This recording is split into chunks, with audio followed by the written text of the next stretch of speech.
आपको दिखाई दे रहा होगा चैप्टर 3 क्लास 9 CLASS क्लास 9 कौची बायोलॉजी कौनोलॉजी बायोलॉजी चैप्टर 3 जीवों में विविधता का हम लोग क्वेश्चन आंसर कर रहे हैं। तो हम लोग आज इसका करेंगे कौन क्वेश्चन आंसर अति लघु उत्तरीय प्रश्न। अति लघु उत्तरीय प्रश्न 16 प्रश्न है। इस सभी 16 प्रश्न को हम लोग क्या करेंगे आज बनाएंगे। तो बने रहे पवन टीचिंग सेंटर के साथ पढ़ते रहें आगे बढ़ते रहें। दोस्तों यदि आपको वीडियो अच्छा लगा तो वीडियो को लाइक कीजिएगा, दोस्तों के साथ शेयर कीजिएगा और चैनल को सब्सक्राइब करना नहीं भूलिएगा। जैसा कि देख रही है अति लघु उत्तरीय प्रश्न पहला प्रश्न क्या करा, जीवों का वर्गीकरण क्यों आवश्यक है। तो उत्तर हो जाएगा पृथ्वी पर अनेक प्रकार के जीव पाए जाते हैं। बैक्टीरिया से लेकर व्हेल तक। कैलिफोर्निया के वुड ब्रिज 100 मीटर तक लंबे होते हैं। वर्गीकरण जीवों के अध्ययन को आसान करता है। हम सभी प्रकार के जीवन को एक बार में जान सकते हैं।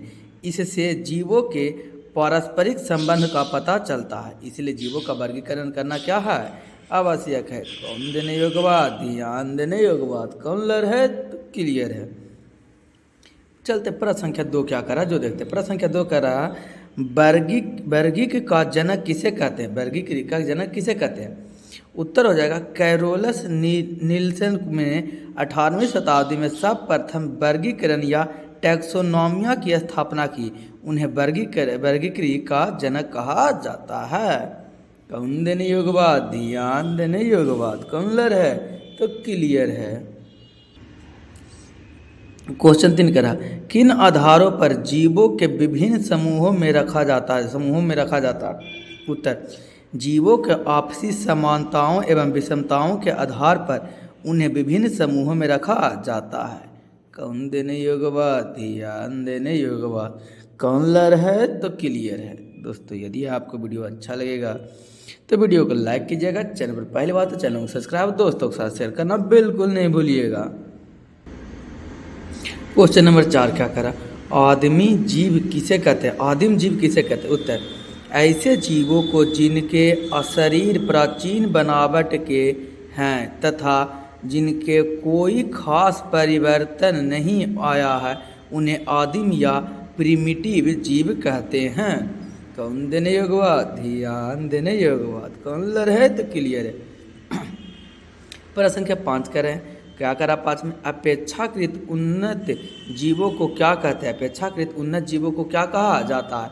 तो उत्तर हो जाएगा विकास के क्रमों में जो जीव उत्पन्न हुए वे उत्पन्न विकसित एवं अपेक्षाकृत जटिल थे। अगला प्रश्न देखते हैं। अगला प्रश्न संख्या 6 क्या करा जो देखते हैं। प्रश्न संख्या 6 करा मोनेरा को किस आधार पर अलग किया गया है। किसको, मोनेरा को किस आधार पर अलग किया गया। तो क्वेश्चन उत्तर हो जाएगा प्रोकैरियोटों में एक ही जगह मोनेरा हिया जिसमें जीवाणु तथा साइनोबैक्टीरिया या नीलहरित शैवाल को रखा गया। जगत मोनेरा के बाद भी कुछ कठिनाई रह गई। जीवाणु जैसे कवक सुकैरोटीन जीव है लेकिन प्रकाश संश्लेषण में असमर्थ हैं। उन्हें न तो मोनेरा में न तो प्रोटिस्टा में रखा जा सकता है जिनके अंतर्गत अब प्रकाश संश्लेषण में सक्षम शैवाल हैं। इसलिए कवक के लिए एक नया जगत बनाया गया जिसे जगत फंजाई नाम दिया गया। कौन देने योग्य बात, ध्यान देने योग्य बात, कौन लर है तो क्लियर है। क्वेश्चन 7 क्या करा प्रोटिस्टा के 2 उदाहरण दे। किसका, प्रोटिस्टा के 2 उदाहरण दे। उत्तर हो जाएगा एक कोशिकीय सूक्ष्म जीव, सरल सूक्ष्म जीव। ये क्या है, प्रोटिस्टा के 2 उदाहरण था।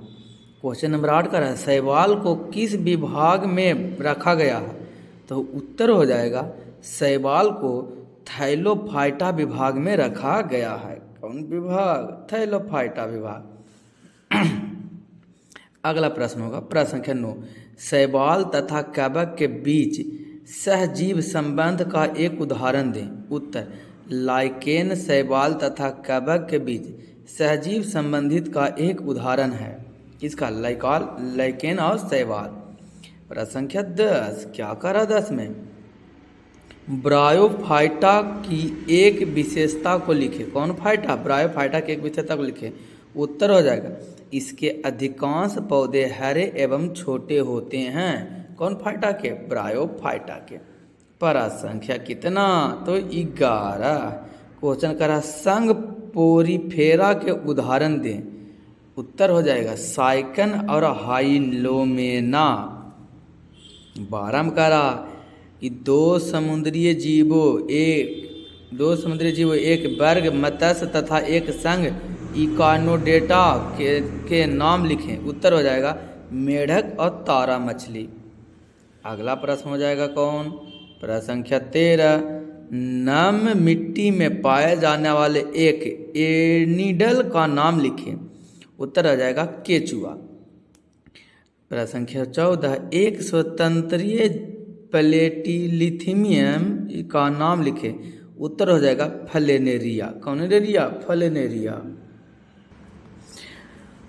15वां नंबर हो जाएगा क्वेश्चन, उपसंघ वर्टिब्रेटा की एक प्रमुख विशेषताएं बताएं। उत्तर हो जाएगा सिर में विशेष प्रकार के जोड़े संवेदी अंग होते हैं जिनके वर्टिब्रेटा जंतु देखने, सुनने तथा सूंघने जैसे कार्य करते हैं। ये विशेष संघ वर्टिब्रेटा में पाई जाती है।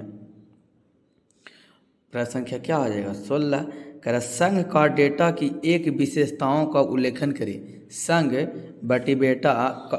कार्डेटा की एक विशेषताओं का उल्लेखन कीजिए। उत्तर, इनमें नोडोकार्ड या पृष्ठ रज्जु उपस्थित होता है। अधिकांश कार्डेटा में यह उपस्थिति या अस्थित के बने एक अंत कंकाल केरेस्कु दंड या रीढ़ की हड्डी में परिवर्तन हो जाता है। कौन देने योग्य बात? ध्यान देने योग्य बात। पढ़ लो चाहे कहीं से, प्रश्न तो बनेगा यहीं से। कौन से? पीटीसी। दोस्तों यदि आपको वीडियो अच्छा लगा तो वीडियो को लाइक कीजिएगा, चैनल पर पहले बात तो चैनल को सब्सक्राइब और दोस्तों के साथ शेयर करना बिल्कुल नहीं भूलिएगा। जैसा कि देख रहे हो हम प्रिंट करवाए हैं, टाइपिंग करवा के आपको इसलिए बता रहे हैं कि कम समय में आपको क्या किया जाए बता दिया जाए। बहुत लंबा वीडियो नहीं बना रहे हैं, और चाहे तो इसको हम लंबा बना सकते हैं, लेकिन कम समय में आपको दिए जा रहे हैं कि आपके पास उतना टाइम नहीं है कि इतना देरी आप क्वेश्चन आंसर पर टाइम दे सकते हैं। इसलिए यदि दोस्तों ये अच्छा लगेगा वीडियो तो वीडियो को लाइक कीजिएगा, चैनल पर पहले बात तो चैनल को सब्सक्राइब और दोस्तों के साथ शेयर करना बिल्कुल नहीं भूलिएगा। वर्गीकरण से आप क्या समझते हैं? वर्गीकरण की इकाइयों के नाम लिखें। 5 जगत वर्गीकरण का आधार क्या है? कवकों को अलग जगत फंजाई में क्यों रखा गया है? जीवाणु के इस तरीक़ा से कुल टोटल प्रश्नों की संख्या कितना है? 50 है। सभी प्रश्नों को हम लोग क्या करेंगे? अभी इसका सोल्यूशन करेंगे। तो बन रहा है पवन टीचिंग सेंटर के साथ। पढ़ लो चाहे कहीं से, प्रश्न तो बनेगा यहीं से। कौन सी? पीटीसी। दोस्तों यदि अच्छा लगा वीडियो तो लाइक कीजिएगा, चैनल पर पहली बात चैनल को सब्सक्राइब, दोस्तों के साथ शेयर करना बिल्कुल नहीं भूलिएगा। पहला क्वेश्चन देखते हैं, लघु त्रिप्रश्न के पहला क्वेश्चन क्या करा?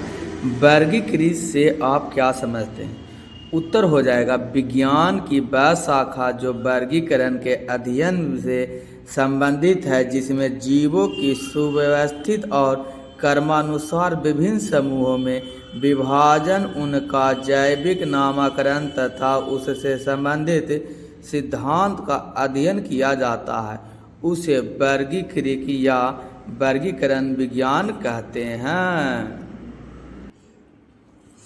प्रश्न संख्या 2, वर्गीकरण की इकाई के नाम लिखें। वर्गीकरण की इकाई के नाम। उत्तर, एक जगत का किंगडम, दूसरा उपजगत या सब वर्गीकरण किंगडम, तीसरा फाइलम या डिविजियम, चौथा वर्ग या इंग्लिश में कहते हैं क्लास, पांचवा गण या ऑर्डर, छठा कुल या फैमिली, सातवां वंश या जेनेरा, आठवां जाति या स्पीसी।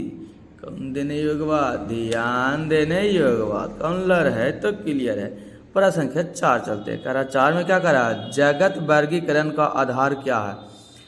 4 जगत वर्गीकरण का आधार क्या है जो देखिए। उत्तर हो जाएगा 5 रहेगा तो 5 लिखिएगा। पहला, जीवो प्रोकैरियोटिक है या यूकैरियोटिक, पहला आधार है। दूसरा है, जीव एक कोशिकीय या बहुकोशिकीय है या नहीं, दूसरा आधार यह है। तीसरा है, कोशिकाओं में कोशिका भित्ति है या नहीं। चौथा, वे अपने भोजन स्वयं बनाते हैं या नहीं। ये 4 वर्गीकरण है। वो आप लिख सकता है, वह सोचिए गतिशील है या नहीं, गतिशील चलन है जिसमें चलन पाया जाता है या नहीं। ये 5 गतिशील या 4 गतिशील हो जाएंगे आपके। दोस्तों अगला प्रश्न कह रहा है, प्रश्न क्या कह रहा है 4 में, कवकों को अलग जगत फंजाई में क्यों रखा गया है। कवकों को अलग जगत यानी फंगाई जगत में क्यों रखा गया है। तो चलते हैं उत्तर की ओर। उत्तर हो जाएगा, जगत मोनेरा के बाद भी कुछ कठिनाइयाँ रह गई है।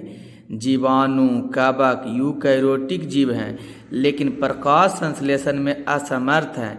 इन्हें न तो मोनेरा में न तो प्रोटिस्टा में रखा जा सकता है, जिसके अंतर्गत अब प्रकाश संश्लेषण में सक्षम शैवाल हैं। इसलिए कवक के लिए एक नया जगत बनाया गया जिसे जगत फंजाई कहा जाता है। कौन देने योग्य बात, ध्यान देने योग्य बात, पढ़ लो चाहे कहीं से, प्रश्न तो बनेगा यहीं से, कौन सी पीटीसी। अगला प्रश्न कह रहा, प्रश्न संख्या 5 जो देखते हैं, जीवाणु के विभिन्न रूप के नाम लिखें। जीवाणु के विभिन्न रूप में नाम लिखें। उत्तर, जीवाणु के अनेक रूप होते हैं, जैसे कोकाकाई गोल होता है, बैलिलियस दंडकार तथा स्पाइरिलिया कामा की तरह दिखते हैं। ये क्या है, जीवाणु के विभिन्न रूप के नाम हैं। 6 में चलते हैं, क्या कह रहा है जो देखते हैं।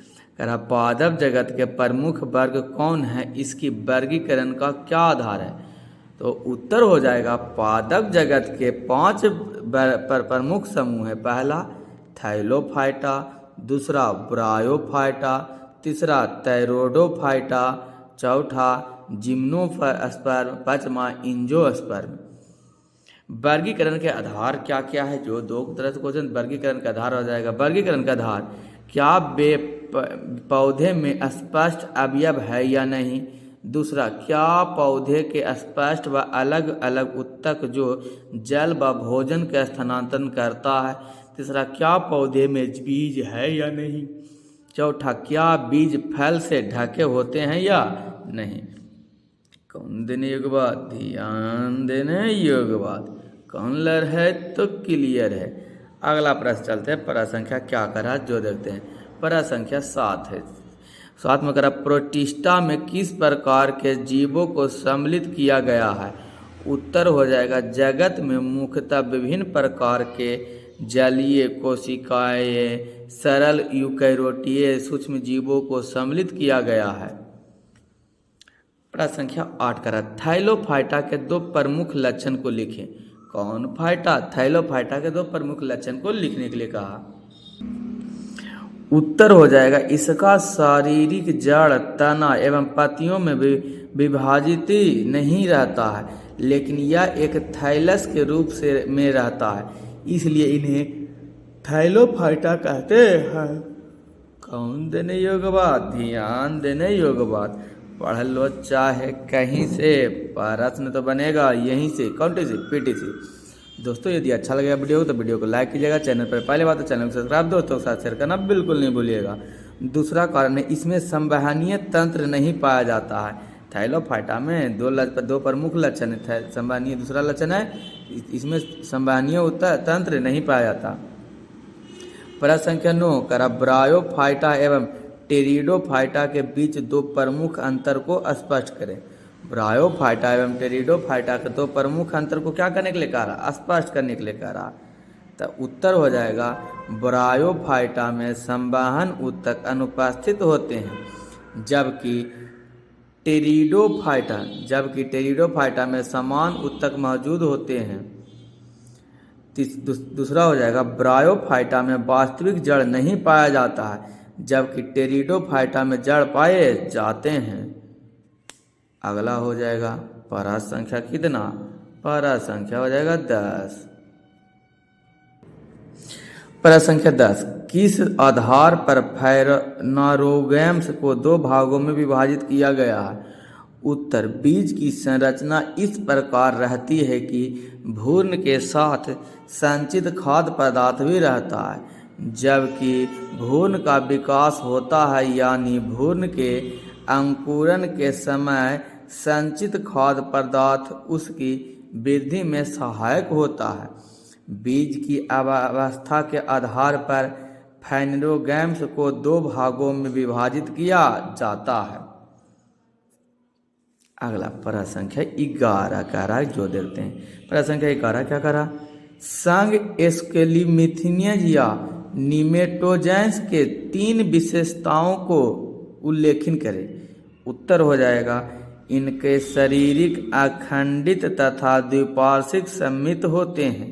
दूसरा, ये लंबे और बेलनाकार कृमि हैं, ये गोलाकार कृमि कहलाते हैं। तीसरा, शरीर में मिथवा देहगुहा पाया जाता है जो कुटिसिलोम कहलाता है। कौन देने योग्य बात? ध्यान देने योग्य बात। पढ़ लो चाहे कहीं से, प्रश्न तो बनेगा यहीं से, कौन से पीटी से। दोस्तों यदि आपको वीडियो अच्छा लगा तो वीडियो को लाइक कीजिएगा, चैनल पर पहले बात है चैनल को सब्सक्राइब और दोस्तों के साथ शेयर करना बिल्कुल नहीं भूलिएगा। क्वेश्चन नंबर 12 क्या करा? 12 करा, संघ आर्थ्रोपोडा के 3 प्रमुख लक्षण को उल्लेखन करें। उत्तर हो जाएगा, ये जल मृदु जलीय एवं समुद्रीय तथा स्थल से सभी प्रकार के वास्तुनोमों में पाए जाते हैं।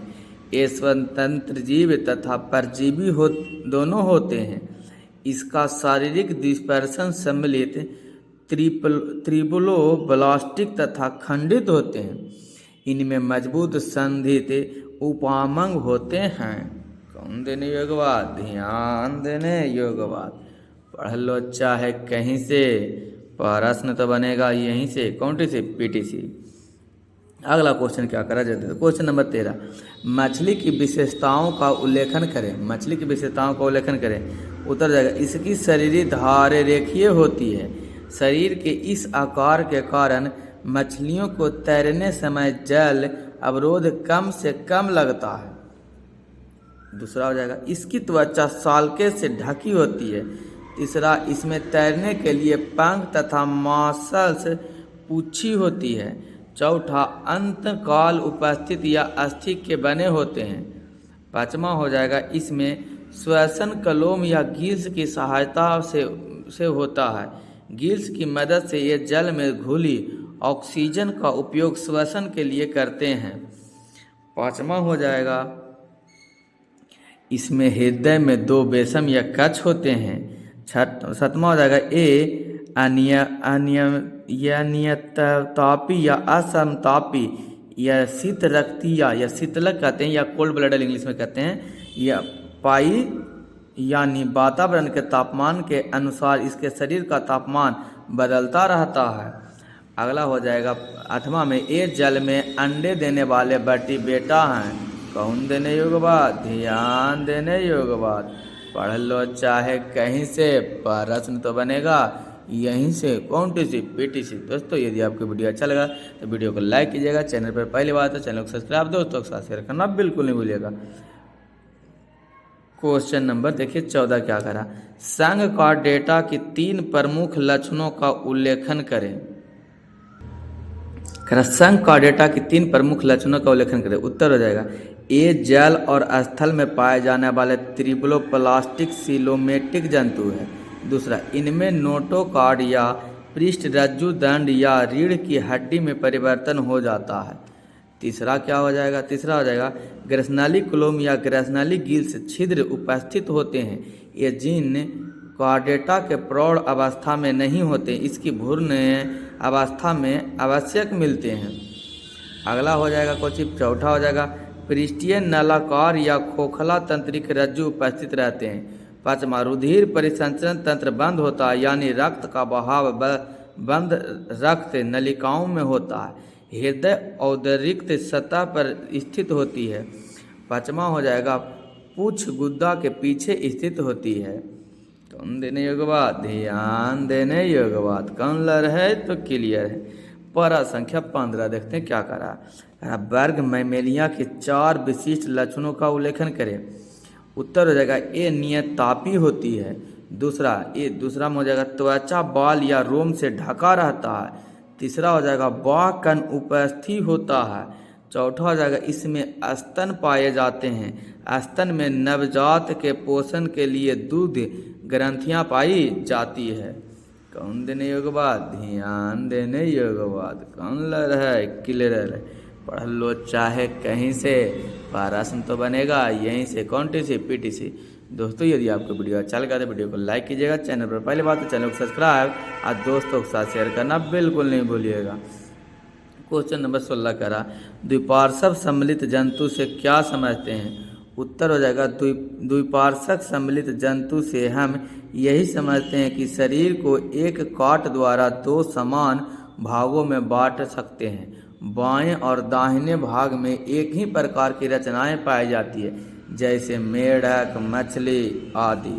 कौन देने योग्य बात? ध्यान देने योग्य बात। कौन लर है? तो क्लियर है। अगला क्वेश्चन नंबर कह रहा है 17, कह रहा जीव विज्ञान की वह शाखा जिसके अंतर्गत जीवों का वर्गीकरण तथा जैविक नामकरण एवं उसके संबंधित सिद्धांतों का अध्ययन किया जाता है, क्या कहलाता है? उत्तर वर्णिक अथवा वर्णीय विज्ञान कहलाता है।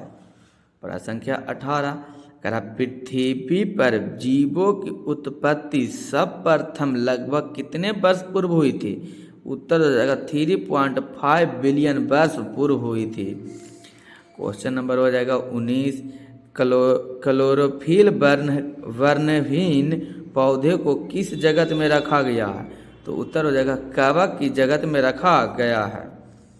प्रश्न संख्या 20, जीवों के 5 जगत वर्गीकरण किस वैज्ञानिक के द्वारा स्थापित किया गया? उत्तर हो जाएगा R.A. विटेकर के द्वारा किया गया है। क्वेश्चन नंबर 21, वैसे सूक्ष्मजीव जिसके कोशिकांग झिल्ली में घिरे नहीं होते हैं क्या कहलाते हैं? प्रोटिस्टा कहलाते हैं वैसे जीव। प्रश्न संख्या 22 क्या कह रहा है? बीज रहित पौधे को पादप जगत के किस उपजगत में रखा जाता है? उत्तर हो जाएगा क्रिप्टोगैम्स। कौन गैम्स हो जाएगा? क्रिप्टोगैम्स हो जाएगा। क्वेश्चन नंबर 23 कह रहा है कि पादप जगत का वह उपजगत जिसमें बीज युक्त पौधे सम्मिलित किए गए हैं क्या कहलाते हैं? उत्तर फेनरोगैम्स कहलाते हैं। अगला क्वेश्चन नंबर 30, एबीज पत्ती पौधे के पत्तियों में किस प्रकार की सिरा विन्यास होती है? उत्तर हो जाएगा समांतर सिरा विन्यास होती है। क्वेश्चन नंबर 31, वैसे जंतु जिनके शरीर 2 जनन स्टोरा का बना होता है क्या कहलाता है? द्विस्तरीय जंतु कहलाता है। क्वेश्चन नंबर 32, वैसा जंतु जिसके शरीर को एक काट के द्वारा 2 बहु समान भागों में बांटा जा सकता है क्या कहलाता है? उत्तर द्विपार्श्व संभित कहलाता है। क्वेश्चन 33, स्पंजों को जंतु जगत के किस संघ में सम्मिलित किया जाता है? उत्तर हो जाएगा पॉरीफेरा में क्या किया जाता है? सम्मिलित किया जाता है। क्वेश्चन 34, संघ पॉरीफेरा के जंतुओं में अलैंगिक विधि से होने वाले प्रजनन विधि क्या कहलाती है? उत्तर मुकुलन और जेमू कहलाती है। तो देखो यहाँ पर हम 35 चले गए हैं, आगे बढ़ते चल गए हैं। क्वेश्चन में है 35 में कह रहा संघ सिटिलेटा या नाइट्रोजन के शरीर में पाए जाने वाले वैसे कोशिकाएं जो शरीर की रक्षा तथा शिकारों को पकड़ने से सहायता होता है क्या कहलाता है? दंश कोशिका कहलाता है। 36 में वैसी कोशिकाएं जो संघ सिटिलेटा के जंतुओं के अतिरिक्त जंतु जगत में अन्य नहीं पाई जाती क्या कहलाती है? दंश कोशिका कहलाती है। देखिए क्या हुआ, हम डायरेक्ट यहाँ पर बोला है 23 के बाद 30 आ गया, 23 के बाद 24 इधर प्रिंट हो टाइपिंग के लिए है, कोई दिक्कत नहीं, मिस्टेक हो जाता है। तो 23 के बाद आप यहाँ से बनाइएगा। 24 में देखिए थैलोफाइटा, ब्रायोफाइटा एवं टेरिडोफाइटा पादप जगत के किस उपजगत में सम्मिलित है? उत्तर हो जाएगा क्रिस्टोगैम्स। 25 कह रहा है बीजयुक्त पौधे का पादप जगत के किस उपजगत में रखा गया है? तो उत्तर हो जाएगा स्पर्मोफाइटा में रखा गया है। 26 के बाद देखिए 26 प्रश्न क्या कह रहा है, वैसे पौधे को जिनका शरीर जड़, तना एवं पत्तियों में विभाजित नहीं होता है उपजगत क्रिस्टोमगैम्स के किस विभाग में सम्मिलित किए जाते हैं? उत्तर हो जाएगा थाइलोफाइटा में सम्मिलित किए जाते हैं। 27 में हो जाएगा एंगार का उत्पादन किस प्रकार के शैवाल से किया जाता है? उत्तर होता है एंगार का उत्पादन लाल शैवाल से किया जाता है। क्वेश्चन 28 हो जाएगा शैवाल के वैसी जातियां के नाम बताएं जो विशेष प्रकार के कवकों के साथ अस्थाई अंतर संबंध बनाती है। उत्तर हो जाएगा सहजीवी। क्वेश्चन नंबर 29 कह रहा वैसे पौधे जिनके बीज फलों के भीतर नहीं बनते हैं को उपजगत फाइनेरेगैम्स के किस विभाग में रखा गया? उत्तर हो जाएगा जिम्नोस्पर्म में रखा गया है। उसके बाद 29 के बाद क्या हो गया, इधर 30 हम अभी आपको बता दिए। ये वीडियो पॉज करके क्या कर लीजिएगा, इसको लिख लीजिएगा, पढ़ के तो बता दिए पहले ही। 24 के बाद हम कहाँ गए थे, डायरेक्ट 30 पर चला रहे थे, तो कोई दिक्कत नहीं, आप यहाँ ही 25 तक हो जी 34 तक क्या कर दे सकते हैं, 36 तक लिख सकते हैं। पढ़ लो चाहे कहीं से, प्रश्न तो बनेगा यहीं से, कौन से पीटी से। दोस्तों यदि आपको वीडियो अच्छा लगा तो वीडियो को लाइक कीजिएगा, चैनल पर पहली बात है तो चैनल को सब्सक्राइब और दोस्तों के साथ शेयर करना बिल्कुल नहीं भूलिएगा। क्वेश्चन नंबर 37 वैसे जंतु जिसके शरीर में देह गुहा नहीं होता है क्या कहलाता है? उत्तर प्लेटिहेल्मिथिलीज कहलाता है। 38 संघ प्लेटिहेल्मिथिलीज के एक ऐसे जंतु का नाम बताएं जो स्वतंत्र जीवी होते हैं। उत्तर प्लेनेरिया। क्वेश्चन 39 करा कुटसिलोम की उपस्थिति किस संघ के जंतुओं का लक्षण है? उत्तर हो जाएगा एलेटी हेल्थिलीज का क्या है, उदाहरण है। 39 क्या है क्वेश्चन नंबर, संघ एनिडोल के जंतुओं में प्रचलन के लिए पाई जाने वाली काटेनुमा रचना क्या कहलाती है? उत्तर हो जाएगा शुक कहलाती है। 41 में हो जाएगा जंतु जगत का सबसे बड़ा संघ कौन सा है? उत्तर हो जाएगा आर्थ्रोपोडा है जंतु जगत का सबसे बड़ा संघ है। 42 में क्या होगा जो देखते हैं, क्वेश्चन 42 करा उत्सर्जित अंग मैलापिरिगिनियम नलिकाएं की उपस्थित संघ के जंतुओं के लक्षण हैं। उत्तर हो जाएगा आर्थ्रोपोडा लक्षण है। क्वेश्चन 43 घेंघा का शरीर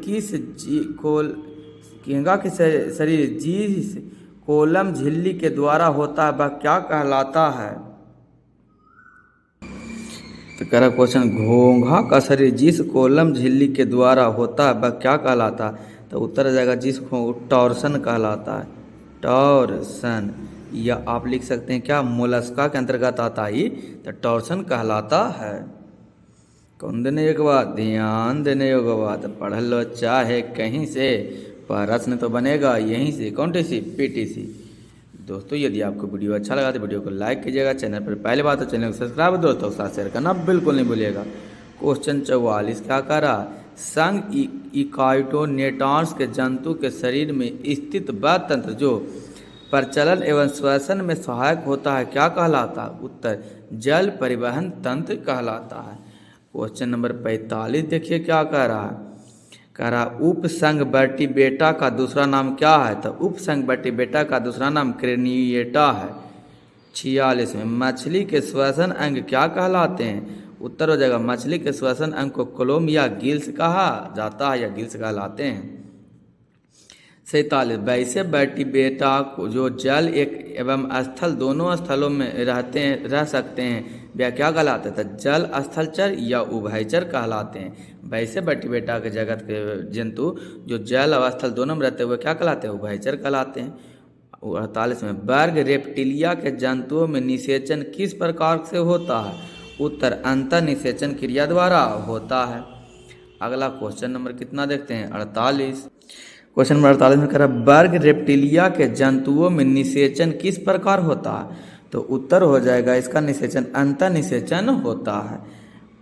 क्वेश्चन नंबर 49 किस वर्ग के जंतुओं का अंतःकंकाल हल्का तथा स्पंजित हड्डियों का बना होता है। तो ए बीज का होता है हल्का और स्पंजी हड्डियों से बना होता है। क्वेश्चन 50, रेप्टिलिया, एबीज तथा मैमेलिया में कौन नियततापीय जंतु है? तो इसमें एबीज है जो नियततापीय, इसमें भी रेप्टिलिया और मैमेलिया में भी क्या होता है, तापीय होता है। एबीज है तो नियततापीय होता है, इसमें ऐसा कुछ नहीं होता। कौन देने योग्य बात, ध्यान देने योग्य बात, पढ़ लो चाहे कहीं से, प्रश्न तो बनेगा यहीं से, कौन सी पीटीसी। आज हम लोग करे जा रहे हैं दीर्घ उत्तरीय प्रश्न करने जा रहे हैं। तो दीर्घ उत्तरीय प्रश्न जैसा कि देखिए आपको दिखाई दे रहा होगा, दीर्घ उत्तरीय प्रश्न मोनेरा की विशेषताएं, शैवाल कवक में विभिन्नताएं और इस तरीका से 9 प्रश्न, 9 प्रश्न का हम लोग क्या करेंगे, सोल्यूशन करेंगे। तो देरी ना करिए, बनने रहे, पढ़ते रहें, आगे बढ़ते रहें। जैसा कि दिख रहा है प्रश्न संख्या 52, मोनेरा की विशेषताओं को लिखे। उसको मोनेरा की विशेषताओं को लिखे। उत्तर, मोनेरा की विशेषताओं का लक्ष्य निम्नलिखित है। एक में इनमें केंद्रकाव न्यूक्लियाइड पाया जाता है, सुस्पष्ट केंद्रक नहीं होते हैं। दूसरा, कुछ में कोशिका भित्ति होती है। 3 में ये स्वयंपोषी परपोषी होता है, कुछ विषमपोषी भी होते हैं। 4 में उदाहरण नीले हरे शैवाल का होता है। शैवाल साइनोबैक्टीरिया तथा माइकोप्लाज्मा होता है।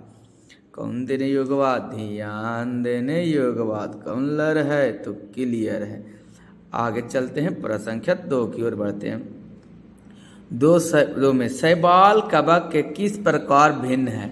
दोनों का एक एक उदाहरण दीजिए। शैवाल कवक के किस प्रकार भिन्न है, दोनों एक एक उदाहरण दीजिए। उत्तर हो जाएगा कवक। एक में कवक यूकैरियोटिक जीव हैं लेकिन प्रकाश संश्लेषण में असमर्थ है। कवक है जो यूकैरियोटिक जीव है, प्रकाश संश्लेषण में कुछ है, असमर्थ है। दूसरा, कवक बहुकोशिकीय होते हैं। तीसरा, उदाहरण मरुस्थल, क्या है, मरुस्थल में पाए जाते हैं। तो देखते हैं पहला शैवाल में क्या है। शैवाल पादप जगत का सबसे सरल जलीय जीव है जो प्रकाश संश्लेषण द्वारा भोजन का निर्माण करता है। दूसरा, कुछ शैवाल एक कोशिकीय होते हैं जैसे क्लोइमेडोमेनस, जबकि अन्य बहुकोशिकीय धागे की तरह संरचना वाले होते हैं जैसे स्पाइरोगायरा। तीसरा में उदाहरण एगारे। कौन देने योग्य बात, ध्यान देने योग्य बात, पढ़ लो चाहे कहीं से, प्रश्न तो बनेगा यहीं से, कौन सी पीटीसी। दोस्तों यदि आपको वीडियो अच्छा लगे तो वीडियो को लाइक कीजिएगा। चैनल पर पहली बात है चैनल को सब्सक्राइब दोस्तों के साथ शेयर करना बिल्कुल नहीं भूलिएगा।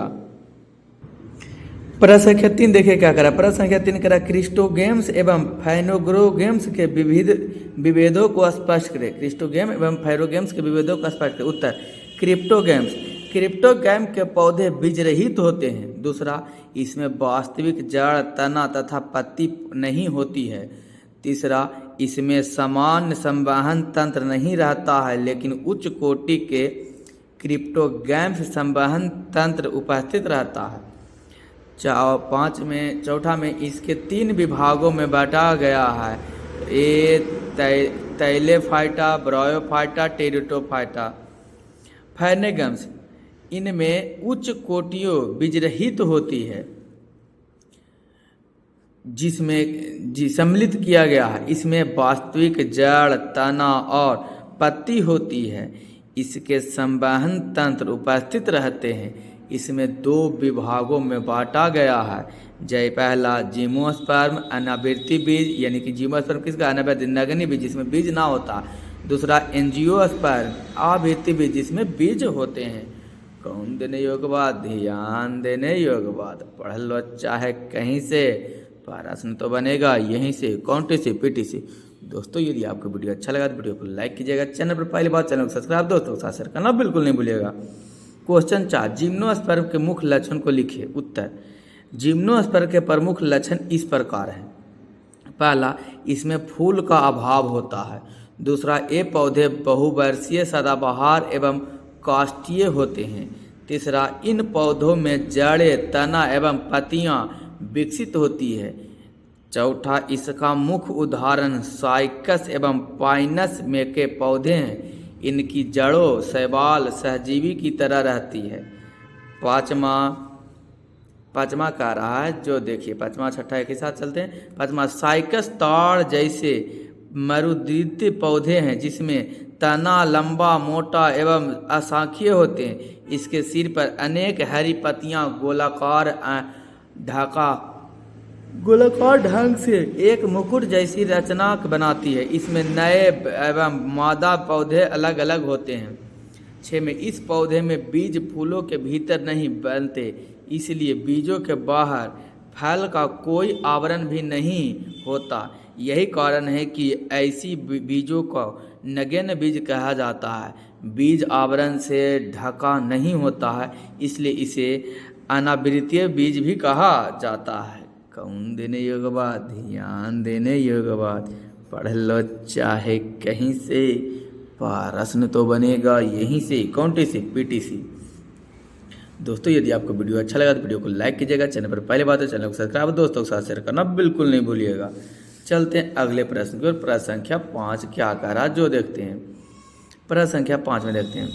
प्रश्न संख्या 5 कह रहा द्विबीजपत्री एवं तथा एक बीजपत्री पौधे को किस आधार पर विभाजित किया जाता है। उत्तर हो जाएगा बीजों में बीजपत्र की संख्या के आधार पर इन दो भागों में बांटा गया है। एक बीजपत्री या माइक्रोकोन्डियस। बीजों में केवल एक ही बीजपत्र मौजूद रहते हैं, इसलिए इन्हें एक बीजपत्री कहते हैं। इसमें पतली पत्ती एवं सिरा विन्यास समांतर होता है। इनके संवहन बंडल जाइलम एवं फ्लोएम फैले हुए रहते हैं। इनमें रेशेदार बंडल जाइलम एवं फ्लोएम फैले रहते हैं। इनमें रेशेदार जड़ तंत्र होता है। उदाहरण बांस, घास, गेहूं, नारियल, ईख, तार इत्यादि। और उसे कहते हैं द्विबीजपत्री, जिसकी आप ब्रायोकोटिलिड्स कहते हैं। द्विबीजपत्री में बीजों को दो बीजपत्र मौजूद रहते हैं, इसलिए इसे द्विबीजपत्री भी कहते हैं। इसकी पत्तियां में जालिकाभ सिरा विन्यास रहता है। इनमें पाए जाने वाले संवहन बंडल वलयाकार रूप में रहता है। इसका जड़ तंत्र अधिमूल एवं इसकी शाखाएं को साथ फैला रहता है। उदाहरण आम, बरगद, कटहल, लीची आदि के वृक्ष। कौन देने योग्य बात, ध्यान देने योग्य बात। पढ़ लो चाहे कहीं से, प्रश्न तो बनेगा यहीं से। कौन टी सी पीटीसी। दोस्तों यदि आपको वीडियो अच्छा लगा तो वीडियो को लाइक कीजिएगा। चैनल पर पहली बात तो चैनल को सब्सक्राइब और दोस्तों के साथ शेयर करना बिल्कुल नहीं भूलिएगा। क्वेश्चन नंबर 6 क्या करा जो देखते हैं। क्वेश्चन नंबर 6 करा जंतु जगत के प्रमुख विशेषताओं का वर्णन करें। उत्तर जंतु जगत की प्रमुख विशेषताएं निम्नलिखित है। कौन कौन है जो देखते हैं। विशेषताएं निम्नलिखित हैं। ये बहुकोशिकीय तथा यूकैरियोटिक होते हैं। दूसरा जंतु परपोषी या विषमपोषी होता है, अर्थात क्लोरोफिल अनुपस्थित रहने के कारण जंतु अपने भोजन का संश्लेषण स्वयं नहीं करते हैं, बल्कि भोजन के लिए ये अन्य जीवों, पौधे एवं जंतुओं पर निर्भर होते हैं। आवश्यकता से अधिक मात्रा में ग्रहण किए गए भोज्य पदार्थ जैसे कार्बोहाइड्रेट का संग ग्लाइकोजन के रूप में करते हैं।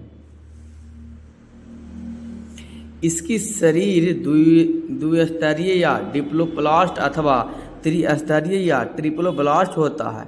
जंतुओं का शरीर जब दो जनन स्तेर एक्टोडर्म तथा एंडोडर्म का बना होता है, तब वे द्विस्तरीय पौधे जंतु जिसके शरीर के निर्माण में इन दो जनन स्तरों के अतिरिक्त तीसरा जनन स्तर मीसोडर्म भी सम्मिलित होते हैं, वह ट्रिप्लोब्लास्ट कहलाते हैं।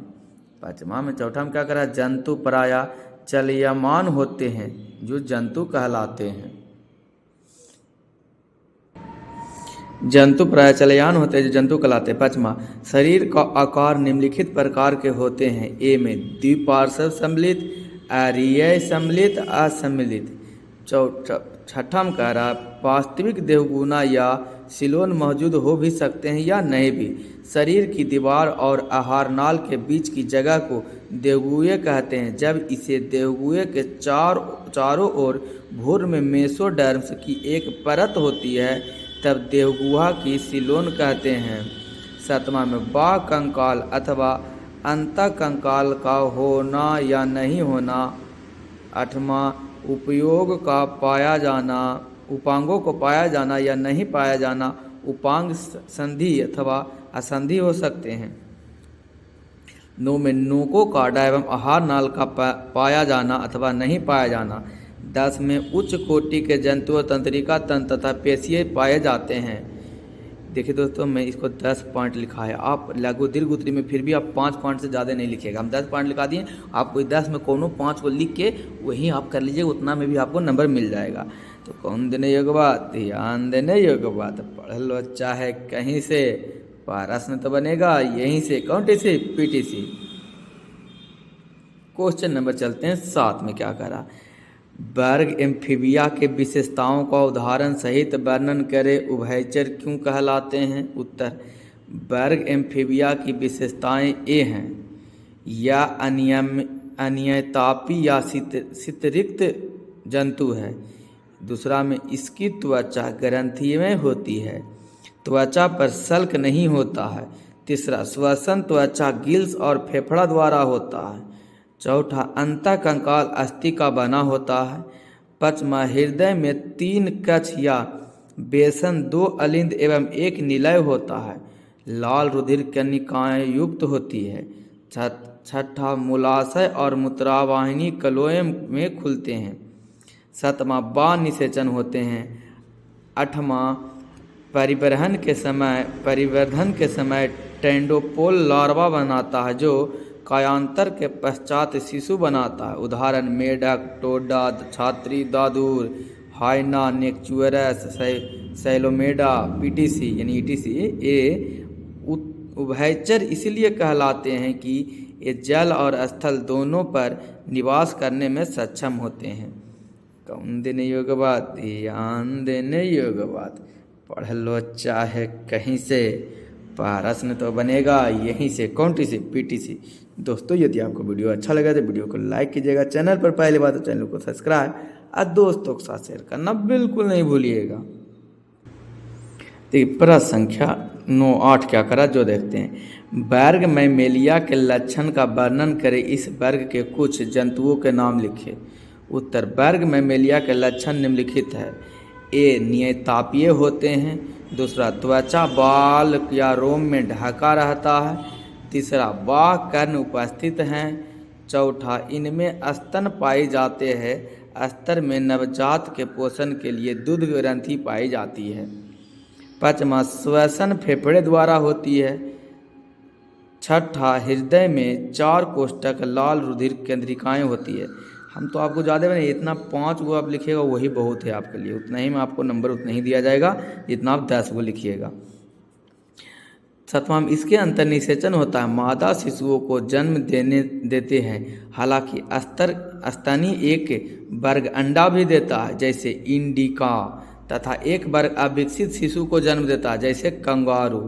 कंगारू में अविकसित शिशु प्रारंभ में उदर के नीचे स्थित मार्क्सपिया नामक थैली में रहता है, जहाँ से दुग्ध ग्रंथि से पोषण प्राप्त करता है। इस वर्ग के कुछ जंतु इस प्रकार हैं। बत्तख, खोचा, कंगारू, चमगादड़, गिलहरी, खरहा, चूहा, कुत्ता, मैकान, शेर, हाथी, मनुष्य इत्यादि। कौन देने योग्य बात, ध्यान देने योग्य बात। पढ़ लो चाहे कहीं से, प्रश्न तो बनेगा यहीं से, कौन सी पीटीसी। दोस्तों, यदि आपको वीडियो अच्छा लगा तो वीडियो को लाइक कीजिएगा, चैनल पर पहली बार है तो चैनल को सब्सक्राइब और दोस्तों के साथ शेयर करना बिल्कुल नहीं भूलिएगा। क्वेश्चन नंबर 9, वर्गबाज विशेषताओं का उल्लेखन। वर्गबाज नहीं, वर्ग एबीज यहाँ होगा, लिखा हुआ गलत ही लिखा गया, एबीज, ए बीज। वर्ग एबीज की विशेषताओं का उल्लेखन करें और इनके शरीर के में कौन कौन अंग पंखों के रूपांतरित होते हैं जो बतावे करा। तो उत्तर हो जाएगा एबीज की विशेषताएं इस प्रकार हैं। इस वर्ग के अंतर्गत पक्षी आते हैं। ये नियततापी जंतु हैं, अर्थात इसके शरीर के तापमान में वातावरण के तापमान के अनुसार परिवर्तन नहीं होता है। ये उड्डयनशील जंतु है। तीसरा, शरीर पर ए से ढका रहता है। चौथा, जबड़ों में दांत नहीं होते हैं। पांचवा, श्वसन फेफड़े द्वारा होता है। छठा, हृदय 4 बेसमों में बटा होता है। सातवां, कंकाल स्पंजी तथा हल्के होते हैं। आठवां, ये अंडाकार होते हैं, अर्थात अंडों के देने वाले जंतु है। इसके अंडे कठोर कवच से घिरे होते हैं। ये बीज के अग्रपाद पंखों में रूपांतरित हो जाते हैं जो जुड़ने में मदद करते हैं। कौन देने योग्य बात, ध्यान देने योग्य बात। पढ़ लो चाहे कहीं से, प्रश्न तो बनेगा यहीं से, कौन से, पीटी से। दोस्तों यदि आपको वीडियो अच्छा लगा तो वीडियो को लाइक कर दिएगा। चैनल पर पहली बात चैनल को सब्सक्राइब और दोस्तों के साथ शेयर करना बिल्कुल नहीं भूलिएगा। अंत में मैं आपको यही कहूँगा, छोटे को प्यार दे, बड़े को सम्मान करें, अपना व्यक्तित्व इस तरीके से कायम रखें कि आपके साथ रह रहे स्त्री भी सुरक्षित महसूस कर सके। तो अंत तक आपका वीडियो देखने के लिए धन्यवाद। बने रहे पवन टीचिंग सेंटर के साथ, पढ़ते रहें, यूँ आगे बढ़ते रहें।